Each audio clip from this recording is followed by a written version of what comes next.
विश्वास के मंच पर आए श्री विक्रम सिंह जसोड़िया जी, जिनके लिए भी जोरदार तालियां। आपकी विश्व हिंदू परिषद के कार्यकर्ता हैं, कृपया मंच पर आए। और हमारे बाबा से हैं, आप नैतिक शिक्षा प्रांत साहब का आपने कार्यभार संभाला है, इनके लिए भी जोरदार तालियां। ये एक डोगरी राइटर भी हैं, इन्होंने डोगरी में 12 किताबें लिखी हैं और साहित्य कला से ये सम्मानित भी है, इनको अवार्ड भी मिला है। और इन्होंने 2 रामायण में भी जोरदार तालियों से इनका अभिनंदन हो।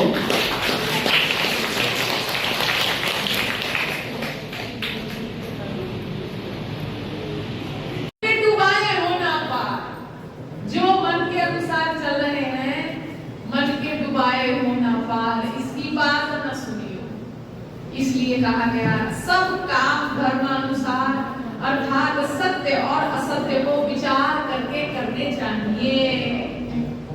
हम कहें हमारा मन नहीं करता है, हम नहीं करेंगे, बड़ों का सम्मान नहीं करेंगे, हमारा मन नहीं करता है, हम अपने से छोटों को क्षमा नहीं करेंगे।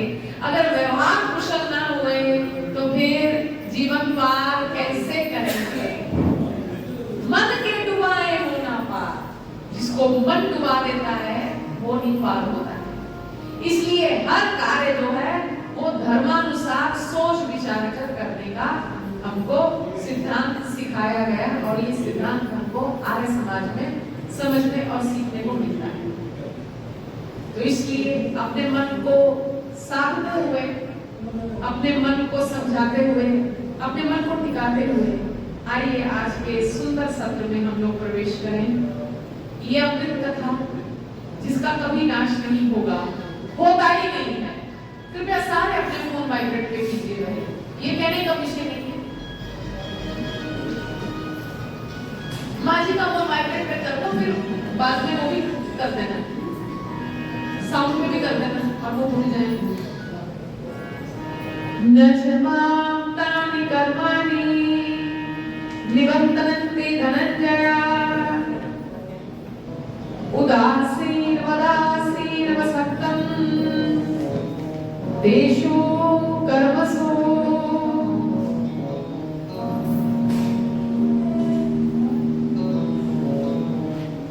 श्री भगवान कह रहे हैं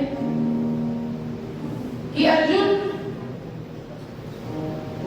कोई भी कर्म परमात्मा को नहीं बांधता है। यहां मैं फिर से कह दूं कि कहने वाले वक्ता जो है वो श्री कृष्ण है, सुनने वाले जो श्रोता है वो अर्जुन है।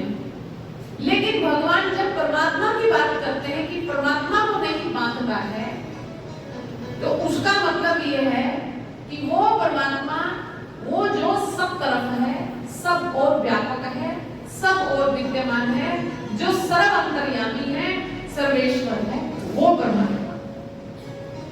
यहाँ भटके हुए अर्जुन को श्री कृष्ण जो है वो परम सहारा दे रहे हैं। कहने को तो वो मैं कह रहे हैं, शब्द मैं का प्रयोग हो रहा है, लेकिन कहते मुझ परमात्मा को, यानी जो परमात्मा है उस परमात्मा तत्व को कोई भी कर्म बांधता नहीं है।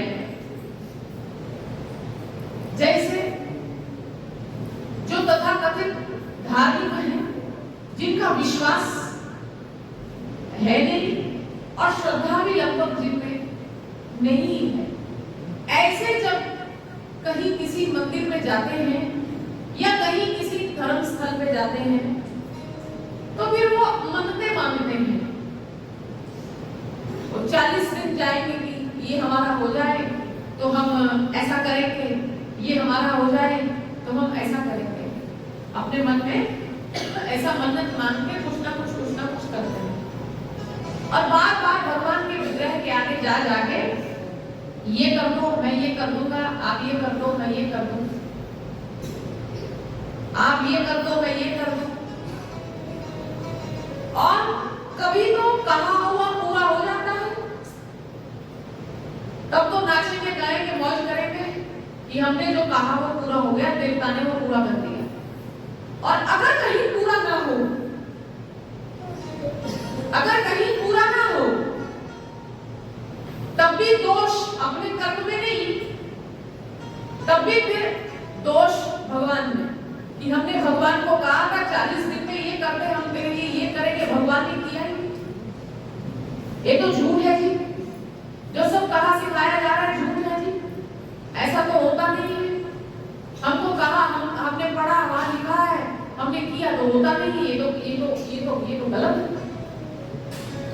तो जो इस प्रकार के कर्म कर रहे हैं, या ऐसा कहें जो इस प्रकार की कंडीशनें रख के कोई भी अभ्यास कर रहे हैं, उनका अभ्यास कहां तक शुद्ध है, कहां तक पूरा होने वाला है, या वो चेष्टाएं कभी पूरी होंगी भी, जिन चेष्टाओं को मन में रख के हम कहीं मंदिर या कहीं किसी पूजा स्थल में जा रहे हैं। फिर ऐसों को पता लगता है, चलते चलते जीवन में चलते चलते पता लगता है कि इन भगवान को छोड़ो, फलानी फलानी जगह चद्दर चढ़ा दो, और चद्दर चढ़ाने से काम बन जाता है। तो ऐसे ही तू उपत्ति 40 दिन तू उपत्ति दिखाने वाले, फिर वो ऐसे पहुंच जाते चद्दरों वाली जगह, तो चद्दर वाले के पीछे पड़ जाएंगे। तो 40 दिन उसके आगे रोएंगे, अपनी इच्छा को करेंगे और अपने मन की पूरी करने की बोलते रहेंगे। अब 40 दिन बीते तो पता लगा चद्दर वाले ने भी वो काम नहीं किया, तो वहां से भी वापस बेरे में लौट आए। फिर पता चलता है कि कोई छुटकारा कराने वाला आया है, जो कहता है कि दुखों से छुटकारा हो जाएगा। अब फंसते हैं प्रॉपर नेटवर्क। अब आते हैं सही जगह, जहां फिर इनको खाने को भी दे दिया जाएगा और इनको कह दिया जाएगा कि लगभग तुम्हारी हर इच्छा को हम पूरी कर देंगे, हमारा जो भगवान है वो तुम्हारी इच्छा को पूरा करने में सक्षम है। तो फिर उस चक्रव्यूह से तुम शायद ही कोई बिरला बचे, क्योंकि वहां प्रलोभन आ जाता है। बाकी जगह तो तुम सुरक्षित रहे, चादर वाला तो बोलेगा ही नहीं, तो बाकी कोई नहीं है। इधर विग्रह वाला को भी नहीं बोल रहा, उधर तो कोई बाकी नहीं है। पर अब जब यहाँ तुम फंसे, तो यहाँ तो उलझाने का पूरा नेटवर्क है। तुम अपना धर्म ही छोड़ दो, तुम हमारी ओर ही आ जाओ, हम तुम्हारे बच्चों को फ्री पढ़ा देंगे, हम तुम्हारे बच्चों को अच्छे स्कूलों में कर देंगे, उनको नौकरी भी लगवा देंगे, और यहाँ के तुम्हारा खेल खत्म, यहाँ के काम खत्म। यहाँ लगता है कि ठीक है जी, धर्म तो ये होता है जो हमको कुछ देता है, तो ये वाले बहुत बढ़िया है। तो ये जो माफ करना, भगवान के यहाँ भी जो भिखारीपना लेके हम जाते हैं, ये भिखारीपना हमें कहीं का नहीं छोड़ता है, ना इतस्तता ना उतस्तता, ना इधर के ना उधर के। तो इसलिए प्रश्न ये उठता है कि जब हम किसी पर्टिकुलर इच्छा को, किसी विशेष इच्छा को पूरा करने के लिए संबंधित देवता को या संबंधित तीर्थ को या संबंधित स्थान को बांध रहे हैं, तो हम कितना उचित कर रहे हैं। कहीं ना कहीं हम अपने आप को भी बांध रहे हैं, कहीं ना कहीं हम स्थान पे भी संचय कर रहे हैं, और धीरे धीरे हम अपने देवताओं को भी लगभग बदलते जा रहे हैं। और फिर एक समय ऐसा आता है कि हम कहीं के भी नहीं रहते, और फिर और पीछे जाके मैं तुमसे पूछूं, और पीछे जाके हम ये आत्मचिंतन करें, आत्ममंथन करें कि हम जो इच्छा लेके घर से बाहर निकले थे मंदिर के लिए, उस इच्छा ने हमको कहां से कहां तक ला दिया है। अब श्रावण मास में शिव जी की कथा को सुनो, बड़ा पुण्य मिलेगा। श्रावण मास तो और थोड़े दिन बाद बीत जाएगा। क्या इसके बाद कथा सुनने से कोई पुण्य नहीं मिलता? या क्या इसके बाद कथा सुनने से कोई कल्याण नहीं होता है? वास्तविक बात तो यह है कि भगवान की चर्चा, प्रभु की चर्चा, शिव की चर्चा, श्री राम की चर्चा, श्री कृष्ण की चर्चा तुम कभी भी करो, कहीं भी करो, और श्रेष्ठ भावना से करो, युक्ति से करो, समझ के करो, तो हर क्षण फल देने वाली है, हर क्षण फलीभूत होने वाली है। लेकिन जब हम अपनी आस्था को या अपनी श्रद्धा को या अपने विश्वास को कंडीशनिंग में बांध लेते हैं, किसी एक परिस्थिति में बांध लेते हैं, ये मेरी इच्छा पूरी होगी तभी मैं मानूंगा, तो मेरे को लगता है वो हम कहीं ना कहीं अपने आप के संग धोखा करते हैं। इच्छाएं तो कभी पूरी होने वाली नहीं है। इच्छाएं तो कभी पूरी होने वाली नहीं है, या तो होगी एक इच्छा पूरी हो गई तो बाद में दोबारा कोई इच्छा उठेगी नहीं। कृष्णा ने जीना वैम जीना, इच्छाएं कभी पूरी नहीं होती, मनुष्य का काम खत्म हो जाता है, मनुष्य का जीवन खत्म हो जाता है।